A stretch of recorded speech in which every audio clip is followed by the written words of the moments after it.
Diriwayatkan oleh Imam Ahmad bin Hanbal dalam musnadnya bahwa ada seorang laki-laki yang bernama Nuaiman. Ini Nuaiman di kehidupan Rasul sallallahu alaihi wasallam ada orang yang seperti itu gitu. Orang yang sering minum minuman keras. Rasul sallallahu alaihi wasallam marah, murka. Rasulullah kalau yang berhubungan dengan Rasulullah tidak marah. Tapi kalau sudah berhubungan dengan agama, Rasul sallallahu alaihi wasallam adalah orang yang paling marah, orang yang paling istiqamah dalam kebenaran. Maka Rasulullah panggil Nuaiman, apa yang kau lakukan? Dia katakan, aku minum minuman keras ya Rasulullah. Rasulullah cambuk dia. Kemudian dia bertobat kepada Allah. Kemudian ketahuan lagi minum. Kemudian dicambuk lagi oleh Rasulullah SAW. Sehingga sebagian sahabat memukul dia dengan pukulan yang banyak. Sehingga apa yang berlaku? Sebagian sahabat mengatakan, la'natullahi ala Nuaiman. Semoga Allah melaknat Nuaiman. Dia mempermainkan Rasulullah. Dia bilang sudah mau taubat tapi minum lagi. Dia bilang sudah mau taubat tapi minum lagi. Maka Rasulullah SAW mengatakan, la tal'anuh fa innahu yuhibbullaha wa rasulah. Kata Rasulullah, jangan kamu laknat Nuaiman, karena dia itu cinta sama Allah, cinta sama Rasulnya. Dalam riwayat dia dicintai Allah dan dicintai oleh Rasulnya Muhammad sallallahu alaihi wasallam. Ibn Majah menceritakan bahwa Nuaiman ini pernah suatu waktu diajak oleh Sayyidina Abu Bakar pergi ke negeri Syam. Negeri Syam itu di mana? Seperti yang diceritakan tadi, antara daerah Suriah, Lebanon, Yordania, kemudian Palestina. Daerah seperti itu. Umumnya orang Quraisy pada masa itu mereka memiliki rihlah berdagang, membeli dagangan ke Syam, kemudian dijual lagi di kota Makkah. Ketika itu Rasulullah SAW didatangi Abu Bakar. Sayyidina Abu Bakar mengatakan kepada Rasulullah, ya Rasulullah, saya mau izin ya Rasulullah. Mau apa? Saya mau ajak dua sahabat kamu ini ikut berdagang ya Rasulullah. Siapa kata Rasul? Nuaiman. Kata Rasulullah SAW, Nuaiman kamu mau ajak? Mau ngapain? Biar seru-seruan aja ya Rasulullah. Kata Rasulullah, ya sudah, saya izinkan kamu bawa Nuaiman. Ketika itu Sayyidina Abu Bakar membawa Nuaiman sama satu sahabat namanya Suwaibid ibn Harmalah. Siapa namanya? Suwaibid ibn Harmalah. Ini sahabat Rasulullah SAW yang memiliki sifat yang berbeda-beda. Kalau Nuaiman ini aneh. Pernah Rasulullah SAW dibawain makanan banyak, dikasih Rasulullah, dikasih sahabat semua. Semuanya sudah makan, tiba-tiba si Nuaiman ini, sahabat Nabi Nuaiman mengatakan kepada Rasulullah, ya Rasulullah, ini yang penjualnya, tolong kau yang bayar ya Rasulullah. Makanan udah habis.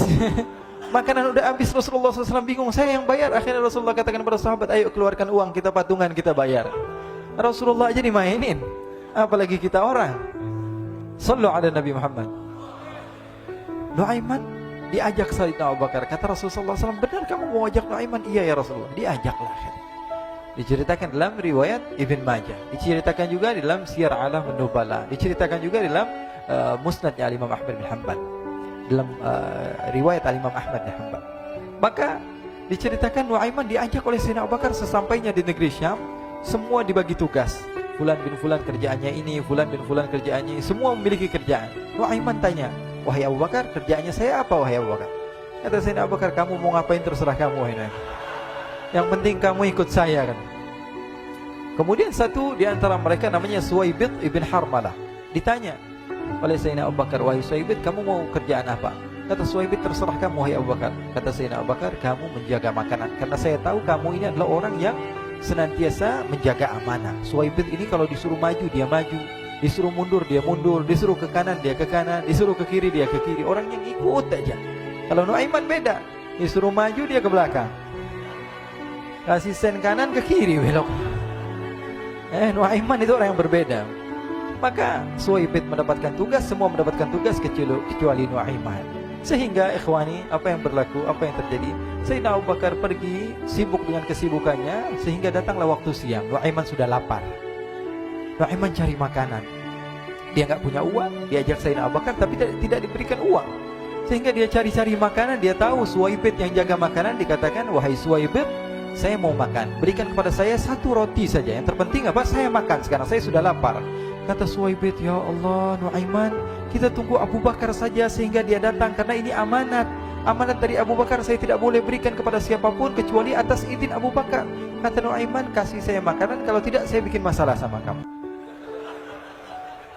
Merah wajahnya Suwaibid, karena dia tahu, jangankan saya, Rasulullah aja dimainin. Bingung, apa yang harus saya lakukan? Akhirnya Nuaiman bilang, gampangannya aja, kata Nuaiman, kamu kasih saya makanan, atau kalau tidak saya bikin masalah sama kamu. Bingung Suhaib pikir panjang. Setelah itu dia katakan, ya sudah Nuaiman, saya tetap mau jaga amanah Abu Bakar, karena saya takut ini adalah perintahnya Allah, perintahnya Rasulullah SAW, dan perintah daripada Abu Bakar, sahabatnya Nabi. Kata Nuaiman, kalau memang begitu kamu maunya, ya sudah, berarti kamu ngajakin berantem sama saya. Nuaiman pergi ke pasar. Dia cari-cari tempat penjualan hamba sahaya. Dia lihat-lihat beberapa hamba sahaya. Ini berapa harganya? Ini katanya 10 qalanis. Ini berapa? Ini harganya, hitungan orang zaman dahulu, kita sih hitung seperti dirham, berapa ratus dirham gitu, 200 dirham. Yang ini berapa? 300 dirham. Yang ini berapa harga hamba sahaya? 300 dirham. Harganya antara 300, 200 sampai 100. Kemudian Nuaiman mengatakan kepada penjual hamba sahaya tersebut, saya punya juga hamba sahaya, tapi saya jual cuma 20 dirham saja, murah. Apa benar ada hamba saya harganya segitu? Iya, karena dia punya aib, ada kekurangan. Apa? Nanti kalau kalian tangkap, dia bakalan teriak, saya ini bukan hamba sahaya tapi orang merdeka. Akhirnya semua orang berkumpul mau beli. Ini Nuaiman sama Nuaiman diajak ke Suhaib bin Harmalah tadi. Kata Nuaiman, itu ada orang yang berdiri sedang menjaga makanan, itu hamba sahaya saya, tangkap saja. Oh baik.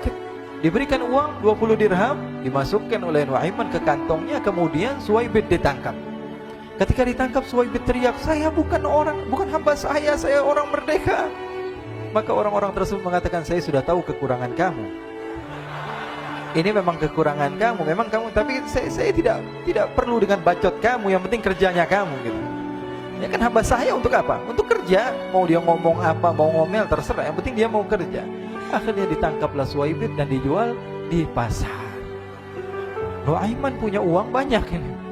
Dia beli makanan, dia beli minuman, dia beli hadiah buat Rasulullah.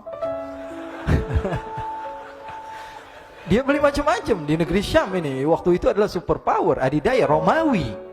Pada masa itu semua barang mahal, tapi Nuaiman banyak uangnya. Dia belanja ini, belanja itu, sehingga Sayyidina Abu Bakar pun pulang. Ketika Sayyidina Abu Bakar pulang, Sayyidina Abu Bakar cari, mana ini Suhaib? Kita semua sudah lapar. Kata Nuaiman dengan mudahnya dia mengatakan, sudah saya jual wahai Abu Bakar. Maka Sayyidina Abu Bakar bertanya, apa yang kau lakukan wahai Nuaiman? Diceritakan oleh Nuaiman dengan jujur. Nuaiman ini orangnya apa adanya, tapi nyusahin. Saya jual. Akhirnya dibawa oleh Nuaiman, Sayyidina Abu Bakar pergi ke mana?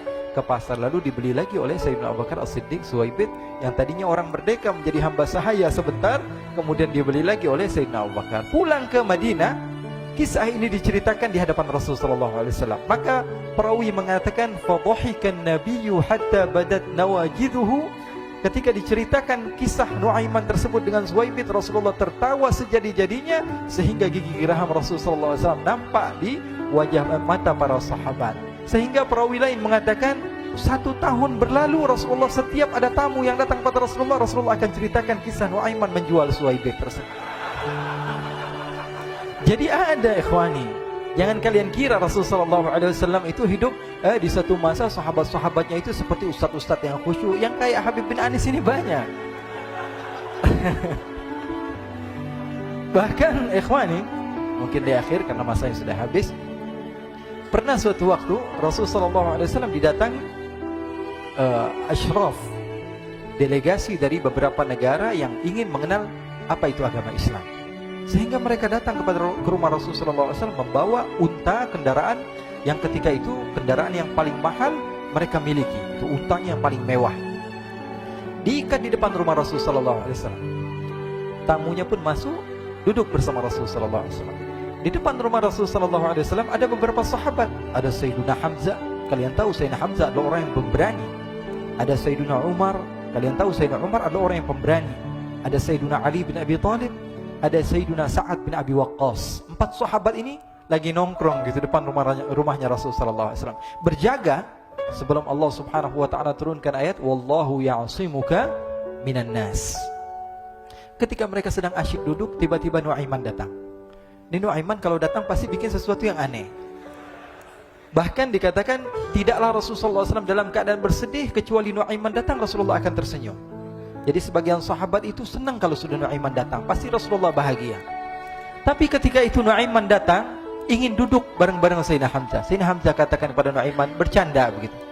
Nuaiman, kamu lihat unta orang datang dari luar Arab ini. Lihat, kata Nuaiman, ini besar banget, ini badannya besar gitu. Dagingnya pasti banyak. Iya, ini kalau kita sate enak nih ntar malam. Kata Nuaiman. Kata Sayyidina Hamzah, apakah kamu berani? Kata Nuaiman, saya berani aja asal kalian gak bilang sama Rasulullah. Kata Sayyidina Hamzah, benar wahai Nuaiman, benar kan? Akhirnya Sayyidina Hamzah lupa masalah itu, cuma bercanda-bercanda saja. Sayyidina Hamzah lagi asik sama Sayyidina Umar, Sayyidina Ali. Tiba-tiba apa? Ternyata ketika dia melihat unta tersebut sudah pisah antara kepala sama badannya. Nuaiman mengatakan, wahai Hamzah, ini unta saya sudah potong, saya mau pergi sebentar. Kalau Rasulullah cari saya, tolong jangan beritahu di mana saya. Nanti kalau keadaan sudah aman, mari kita nyate bareng-bareng. Ini ada yang seperti itu di zaman Rasulullah SAW. Maka dia pun berlari dan berlari mencari satu tempat supaya Rasulullah SAW dia selamat daripada Rasulullah SAW. Sehingga Sayyidina Hamzah bingung, ini kalau Rasulullah keluar gimana? Ada Hamzah Asadullah, ada Ali bin Abi Thalib, ada Umar, gak bisa jaga kendaraannya, tamunya Rasulullah Sallallahu Alaihi Wasallam. Akhirnya benar apa yang terjadi, ikhwani. Rasulullah SAW tamunya mau pulang. Ketika dia buka pintu, tamu melihat apa? Untanya sudah begitu. Mereka teriak, wa naqatah, unta kami wahai Muhammad. Baru mau kenal Islam, unta kami, kendaraan kami sudah dibuang. Rasulullah SAW lihat Sayyidina Hamzah, lihat Sayyidina Ali. Mereka gak bisa ngomong, mereka hanya bilang apa? Nuaiman ya Rasulullah. Rasulullah perintahkan Sayyidina Umar, wahai Umar, sekarang kamu ambil uang, kemudian kamu gantikan, kemudian kamu berikan 2 kali lipat daripada harta unta ini, sehingga apa? Agama Islam tidak didengar dengan sesuatu yang tidak baik di luar sana. Akhirnya diberikan harta, diberikan unta yang baru dan diberikan harta yang lebih untuk orang tersebut, sehingga orang tersebut tidak menjelek-jelekan agama Islam. Kata Rasulullah SAW, dan sekarang waktunya kita balas dendam sama Nuaiman. Nuaiman ternyata berlari tempat yang jauh sampai hampir keluar dari kota Madinah.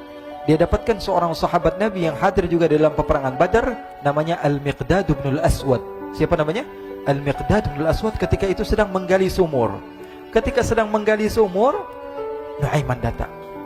Nuaiman katakan kepada Miqdad, wahai Miqdad, wahai sahabat Rasul, kamu orang yang hadir dalam peperangan Badar, kamu adalah orang yang hebat. Dipuji-puji sama Nuaiman. Ada maunya ini. Akhirnya dia bilang, wahai Miqdad, tolong saya. Kenapa wahai Nuaiman, kamu ini kekasihnya Rasulullah, orang yang disayang sama Rasulullah. Kenapa? Saya ini sedang dikejar-kejar orang jahat. Tolong selamatkan saya. Saya pengen masuk ke dalam sumur, boleh atau tidak? Kata Miqdad, siapa yang mengejar kamu? Pokoknya saya dikejar sama orang-orang. Kamu mau atau tidak selamatkan saya? Ya sudah, selagi kamu itu adalah sahabat Nabi, silahkan kamu masuk. Masuk akhirnya Nuaiman ke dalam sumur tersebut. Lalu Nuaiman mengatakan, wahai Miqdad, dia keluar lagi. Nanti kalau ada yang cari saya, tolong jangan beritahu saya di dalam sumur ya. Kata Miqdad, baiklah. Kata Nuaiman, siapapun yang bertanya tentang saya, kamu tidak akan kasih tahu. Iya, kan? Walaupun Rasulullah yang tanya saya. Katanya, nggak mungkin Rasulullah datang ke tempat sejauh ini. Iya, walaupun Rasulullah. Akhirnya masuk Nuaiman. Setelah beberapa menit, Rasulullah dan rombongan benar datang. Miqdad bingung ini. Ini kenapa Rasulullah datang ke RW kami ini? Ada apa ini Rasulullah sampai sejauh ini? Ditanya, ya Rasulullah, ada apa ya Rasulullah? Kata Rasulullah, saya cari Nuaiman. Di mana Nuaiman? Innalillah, kata Miqdad. Nggak dijawab ini Rasulullah. Kalau dijawab saya ingkar janji. Akhirnya apa dia katakan? Wahai Rasulullah, mata saya tidak memandang kepada Nuaiman, tapi tangannya nunjuk ke dalam sumur. Sahabat. Apa dia bilang? Mata saya tidak melihat kepada Nuaiman, tapi tangannya nunjuk ke sumur. Akhirnya dibuka sama Rasulullah, Nuaiman muncul. Kata Rasulullah, Nuaiman, kamu bikin malu saya, wahai Nuaiman. Ya Rasulullah, yang bersalah bukan saya, tapi orang yang mencari saya bersama kamu, ya Rasulullah. Akhirnya Rasulullah nengok, siapa? Ternyata Nuaiman sudah lari kabur. Sallu ala Nabi Muhammad. Kisah-kisah seperti ini sebenarnya banyak sekali, ya. Ini menunjukkan kepada kita bahwa kehidupan Rasulullah itu begitu indah. Rasulullah SAW, kalau kamu mau menjadi orang yang baik, contoh Rasulullah. Mau menjadi bapak yang baik, contoh Rasulullah. Mau menjadi pemimpin peperangan yang baik, Rasulullah. Mau menjadi murid yang terbaik, contoh Rasulullah. Bagaimana akhlak Rasulullah. Mau menjadi suami yang baik, contoh Rasulullah. Dalam segala hal, apapun itu Rasulullah SAW adalah makhluk yang paling terbaik.